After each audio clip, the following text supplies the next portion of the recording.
नमस्कार, जय हिंद। आप सभी का स्वागत है। अगले साल मेंस और पीटी का क्वेश्चन आपके सामने आ चुका है। जी हाँ, ये क्वेश्चन आने की बहुत बड़ी संभावना है। अनआइडेंटिफाइड सीज्मिक ऑब्जेक्ट लगातार 9 दिन तक पूरी धरती बज़ कर रही थी।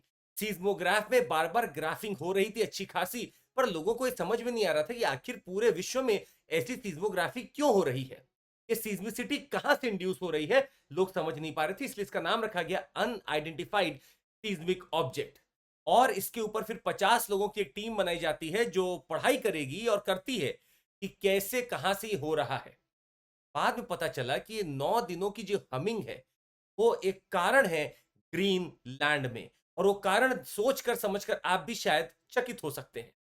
जी हाँ, ये जो उठती हुई लहरें आप देख रहे हैं, ये वास्तविक हैं।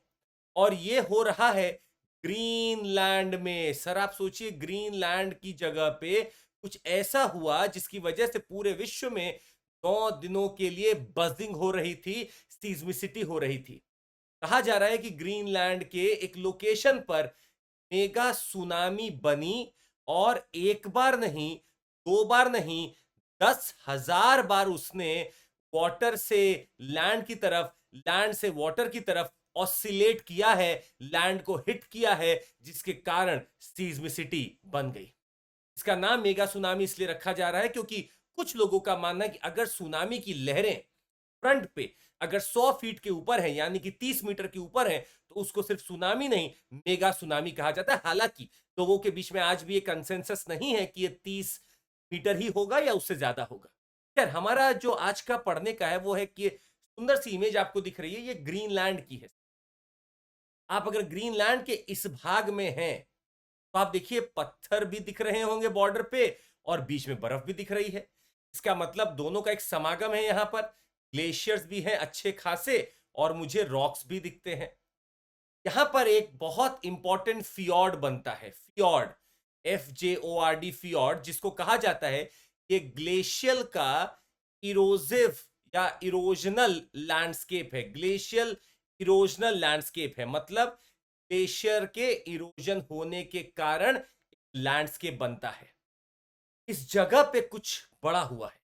क्या ये पहली बार हो रहा है? नहीं। पर इस समय इसकी इंटेंसिटी इतनी ज्यादा थी कि लोग डर गए, सहम गए। जी हाँ, ग्लेशियल इरोजनल लैंडस्केप फियॉर्ड में ऐसा क्या हो गया, ये समझते हैं। आपके सामने पहले एक फियॉर्ड है, समझिएगा फियॉर्ड क्या है। मान लीजिए अगर हम आपको बोलें कि आज से कुछ सालों पहले तक एक बहुत बड़ा ग्लेशियर हुआ करता था, और इस ग्लेशियर के बीच वाला भाग फुटकर, पिघलकर आगे बढ़ने लगा। अब ग्लेशियर इतना बड़ा मास है, आगे चलेगा तो कंफर्म है जमीन को खो देगा, और जमीन से सारे पत्थरों को लेकर आगे बढ़ेगा। जब वो आगे बढ़ेगा तो सारा रास्ता साफ हो जाएगा।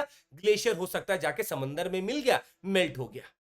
तो आज आपको कैसा दिखेगा? देखिए, आसपास की चट्टानें देखिए आपको खड़ी हुई दिख रही हैं। चट्टानें आज भी खड़ी होंगी, पर जिस रास्ते को ग्लेशियर ने काटा होगा वो वैली बन जाएगी। उसमें समंदर का पानी अंदर आएगा। क्यों आएगा? क्योंकि सी लेवल राइज हुआ, सी लेवल राइज हुआ। तो फियॉर्ड को कहा जाता है long, narrow, deep inlet of water, पानी का अंदर आना दैट एक्सटेंड्स फार इनलैंड। और ये इनलैंड की तरफ आ रहा है, मतलब जो पानी कभी इस स्तर पे रहा होगा, हो सकता है आज इस स्तर पे हो। अब चट्टानों को तोड़ के तो पानी आएगा नहीं, पर जहां उसको वैली मिलेगी वहां पानी अंदर जा सकता है। ऐसी लोकेशन को फियॉर्ड कहा जाता है। सर, नॉर्वे, ग्रीनलैंड, कनाडा आप जाएंगे, आपको फियॉर्ड्स बहुत ज्यादा मिलेंगे। यार, इन फियॉर्ड्स में क्या हुआ?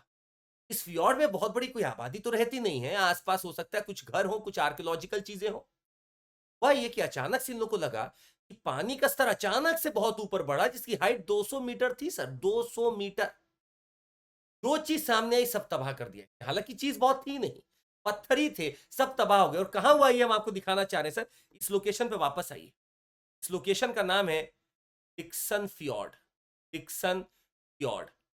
और इस फ्यॉर्ड में क्या हुआ हम आपको एक मिनट के अंदर बस दिखाना चाहेंगे। अगर आप स्क्रीन पे बहुत ध्यान से देखें कि हुआ क्या। If this is my land that is still standing, ये वैली है, ये वापस से एक लैंड है जो ऐसा दिख रहा है।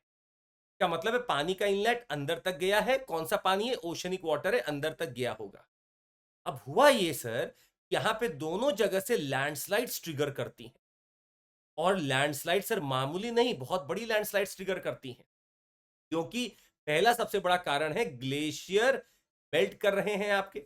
द ग्लेशियर्स आर मेल्टिंग, क्यों कर रहे हैं सर? आपके पास सारे ग्रंथ हैं, क्लाइमेट चेंज, ग्लोबल वार्मिंग। और कहा जाता है इतना ज्यादा मेल्ट किया कि पत्थरों को तोड़ तोड़ के अंदर गिरा रहा था पानी में।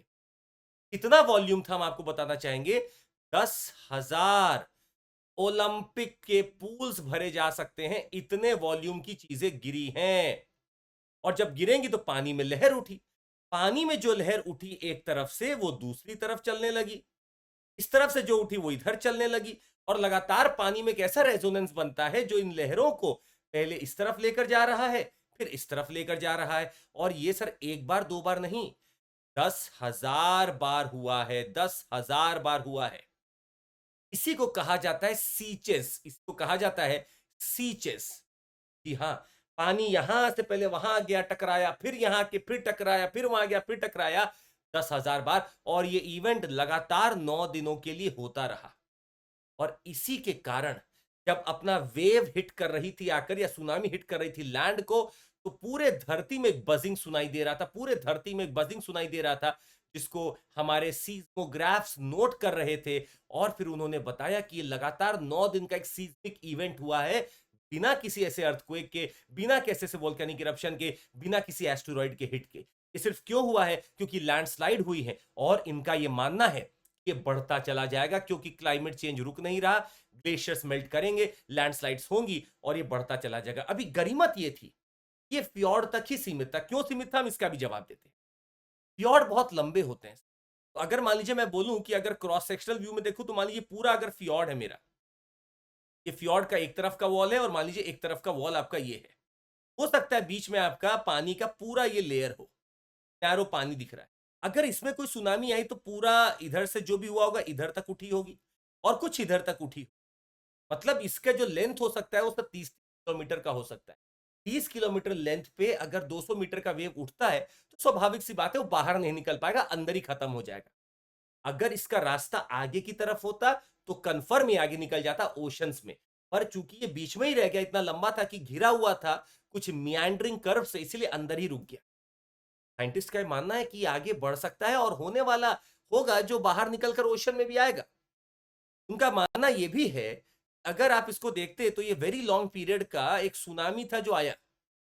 5,000 किलोमीटर तक भी लोग इसको सुन पा रहे थे, समझ पा रहे थे, ऑस्सिलेशन इसका समझ में आ रहा था। दो फर्क हम आपको बताना चाहेंगे स्टॉर्म सर्ज के बीच में और स्टॉर्म सीचेस के बीच में। याद रखिएगा, स्टॉर्म सर्ज होता है एक टेम्पररी राइज इन वाटर, एक तरफ टेम्पररी राइज इन वाटर, जो कि किसी स्टॉर्म की वजह से हो सकता है, किसी साइक्लोन की वजह से हो सकता है, पानी एक तरफ ही बढ़ता है। पर सीचेस का मतलब है सर कि पहले पानी इधर भी जाता है, फिर पानी इधर भी जाता है, फिर पानी इधर जाएगा, फिर इधर जाएगा। तो सीचेस में ऑसिलेशन होता है दो बैंक्स के बीच में, ऑसिलेशन होता है दो बैंक के बीच में। सर्ज में जिस तरफ तूफान जा रहा है उस तरफ आपका पानी ऊपर उठ जाएगा। तो सीचेस मिले हैं, और इसमें अब आपको जो याद रखना है वो यही है, सुनामी का जो जनित होती है सुनामी, वो वर्टिकल डिस्प्लेसमेंट ऑफ वाटर की वजह से होती है। याद रखिएगा, वर्टिकल डिस्प्लेसमेंट ऑफ वाटर मुझे करना पड़ेगा। इसका मतलब है पानी को आपको, अगर ये पूरा पानी का एक लेयर है, इसके कॉलम में आपको मान लीजिए यहां लैंडस्लाइड हुई तो देखिए नीचे की तरफ पानी दबा, वर्टिकल डिस्प्लेसमेंट हुआ। अगर नीचे से कोई वॉल्केनिक इरप्शन हो जाए ऊपर की तरफ फेंके तो वर्टिकल डिस्प्लेसमेंट ऊपर होगा। इस वर्टिकल डिस्प्लेसमेंट को भरने के लिए आसपास से पानी आता है, और यही सुनामी का सबसे बड़ा तरीका है। तो ये क्यों जनरेट होती हैं, ये आप नीचे कमेंट करके बताएंगे। क्या एस्टेरॉइड से जनित हो सकती हैं, क्या वोल्केनिक इरप्शन से हो सकती हैं, क्या अर्थक्वेक से हो सकती हैं, क्या न्यूक्लियर बॉम्ब एक्सप्लोजन से होती हैं? आप नीचे कमेंट करके बताइएगा कि जो अभी हमने बोला है में से कौन सा सही, या सारे सही सारे गलत है। आप नीचे कमेंट करके जरूर बताइएगा। और एक बहुत बड़ा इवेंट है सर, क्लाइमेट चेंज के दौरान हम सब बहुत ट्रबल में हो सकते हैं। आपको बता दें, ऐसी इंटरेस्टिंग चीज पता करने के लिए आप हमारे साथ जुड़े रहें। 4999 में आपको पूरा कोर्स मिल रहा है सर। सीएमसी कोड का इस्तेमाल करिए और आप हमारे साथ जुड़ जाइए, खास करके उन चीजों के लिए जहां स्ट्रैटेजी की बात की जाती है, कंटेंट की डिलीवरी की जाती है। पाथवे बैच है जो कि लाइव होने वाला है आपका 25 तारीख, कल से लास्ट लाइव बैच है 2025 के लिए। तो अभी मौका है जुड़ने का। आप देख सकते हैं लिबर्टी, पाथवे और आरंभ बैच है। लिबर्टी बैच इंग्लिश में है, 28 से चालू हो रहा है। पाथवे इंग्लिश से है, 25 से चालू हो रहा है। और 27 से हमारा एक आरंभ बैच है, 2026 होगा। हमारे पास आइकॉनिक सब्सक्रिप्शन भी है जिसमें आपको हमारी सारी ऑफलाइन रिकॉर्डेड क्लासेस भी मिलेंगी। और अगर आपका सपना है जियो ऑप्शनल लेने का, ज्योग्राफी ऑप्शनल लेने का और आपको पढ़ने का मन है हमारे साथ जियो म्यूजिक्स, अभी जुड़ जाइए, वेट मत करिए। आपके लिए एक अश्योरेंस भी है हमारे पास। अगर आप 2 साल या उसके ऊपर का कोर्स लेते हैं, आप प्रीलिम्स निकालिए, हम मेंस में आपकी मदद करेंगे, आप मेंस निकालिए, हम इंटरव्यू में करेंगे। अगर आपका नहीं होता है, हम आपको एक्सटेंशन देंगे या पूरा फी रिफंड करेंगे, बशर्ते आप मेहनत किए। आज के लिए बस इतना ही, आपसे मिलते रहेंगे। बहुत-बहुत धन्यवाद। ज़रूर लाइक, सब्सक्राइब और शेयर करिएगा। जय हिंद।